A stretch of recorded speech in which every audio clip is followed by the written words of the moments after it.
अखेर आज न्यायालयाने वाल्मिक कराड व त्यांच्या गँगच्या विरुद्ध आज आरोप निश्चित केलेले आहेत. दिनांक 9 डिसेंबर 2024 रोजी संतोष देशमुख यांचा कट करून संगनमताने आरोपींनी खून केला आणि त्याचप्रमाणे यातील काही पुरावा नष्ट करण्याचा प्रयत्न केला.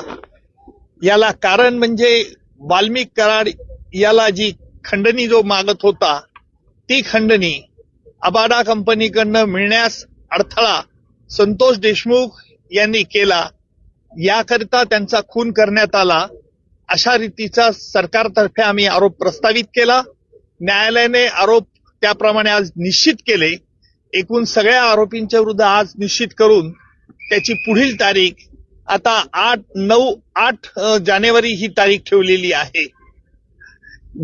आजही आरोपींतर्फे पुन्हा हे आरोपी निश्चितची सुनावणी लांबणीवर टाकण्याचा प्रयत्न झाला. आरोपींनी या खटल्यामध्ये आतापर्यंत जे D2 ऑपरेशन केलं, ज्याप्रमाणे पाकिस्तानतर्फे K2 operation, K for Kashmir आणि K फॉर खलिस्तान असं केलं जात होतं, त्याचप्रमाणे आरोपींनी देखील या खटल्यात वेळोवेळी वेगवेगळे हातखंडे वापरून D2 operation, D for delay आणि डिरेल, उशीर करणं आणि खटला उलथून टाकण्याचे प्रयत्न होते. त्याला आज आरोप निश्चित झाल्यामुळे या प्रयत्नांना चाप बसलेला आहे आणि यापुढचं सुनावणी, यापुढे जी 9 तारखेला सुनावणी आहे त्यामध्ये सरकारतर्फे कागदपत्र ज्यांच्यावरती प्रॉसिक्युशन भिस्त ठेवत आहे ती कागदपत्र आरोपीला मान्य आहेत किंवा अमान्य आहे याच्याकरता विचारलं जाईल. त्याच्यानंतर साक्षीदारांची यादी दिली जाईल आणि प्रत्यक्ष पुराव्याचं काम लवकरच सुरू होईल.